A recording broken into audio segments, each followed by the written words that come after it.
Hey guys, welcome to another segment of Word of the Day. This is Caesar with Inspire Movement. I hope that you have had a great weekend and that this week is off to a phenomenal start. So today's word is judgment. So when we think of the definition for judgment, it's essentially the ability to make considered decisions or to come to some sort of sensible conclusion.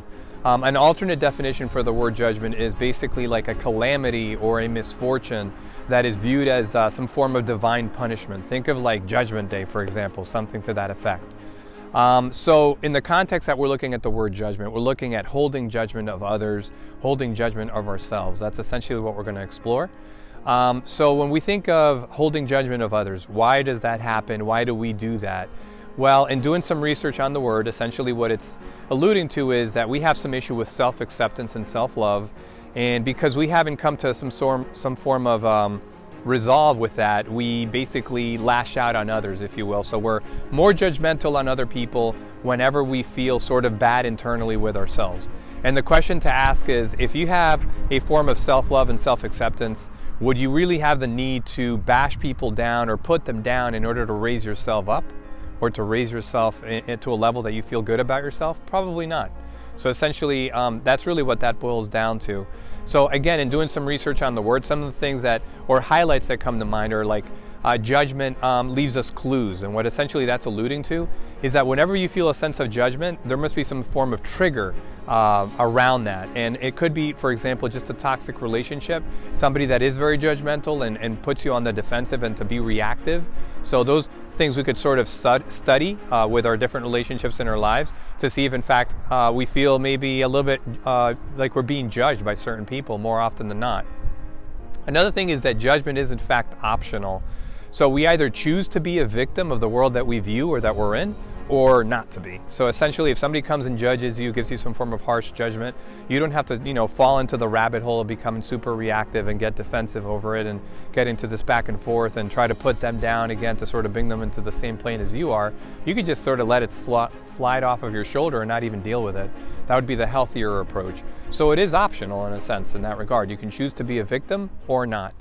Another thing is that it shields us from really being successful. And really what that's getting at is if we focus so much attention on other people and their judgments of us and their critiques of us, then we have a lot less time and a lot less energy to focus on our own stuff and the things that we think are our long-term goals that we want to achieve. So that's another thing that you can actually consider as well when it comes to judgment, that it keeps us away from being successful. So those are things to sort of consider. Some things that we should consider in terms of healing judgment and when we're contending with judgment, that we don't have to deal with it ourselves as much as we do, is again to identify those triggers like we talked about before, to become more self-aware to those limiting beliefs that we may have that keep us from being like, or keep us from taking any form of risk. And what happens a lot of times is that we become really risk averse, and we really don't want to take any risk that can lead to some form of judgment from somebody else. So we close our own pathways, our own doorways to potential opportunities of success because we don't want to take any potential criticism. One thing that I did study is that really great leaders of organizations and in different facets of our lives, they're not very reactive to judgment because they're sort of in everybody's lens and open to critique, and they're okay with that. So again, you can't be very thin-skinned and be very successful. You have to be thick-skinned and have a lot of these things sort of slide off your shoulder so that you don't have to be always on the defensive and reactant. Don't be so harsh on yourself. Don't beat yourself up. I've said in different videos, other people will do that for you. So don't be so judgmental of yourself. Again, that goes back with self-acceptance and self-love. The more loving and understanding that you are of yourself, then the less judgment that you will be succumbing to from other people, and the less judgmental you will be towards others. As I reflect on the word judgment myself, the thing that I try to connect to with, like when I've been judged, how do I feel? Like how does that physically manifest within myself? For me personally, when I feel sort of on edge or that I'm being overly criticized, my palms get sweaty. I feel like my voice kind of lowers a pitch a little bit and it's harder for me to talk as I feel uncomfortable and it's physically manifesting that way. I may sweat from the forehead. I'm just physically uncomfortable. And where does that even come from? Again, it goes back to those internal insecurities that somebody with their critique of you may have just thrown that needle on the side of your gut to sort of get at. So we need to work on those things ourselves so that we're not so frail when it comes to being judged and so thin-skinned.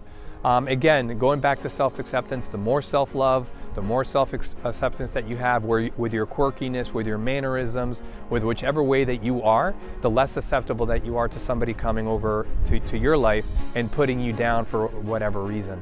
So that's what I have to say about judgment. Hopefully you find some of these thoughts and reflections of value. We always take great pleasure and joy analyzing these words. Please reach out to myself or to my wife or anybody within Inspire about any word that you want us to look at. We're more than glad to share our own reflections or look for somebody else's reflections as well to these very important subjects. I also want to close by, we finally have our website fully launched. Our website is www.inspireamovement.com, all in one word.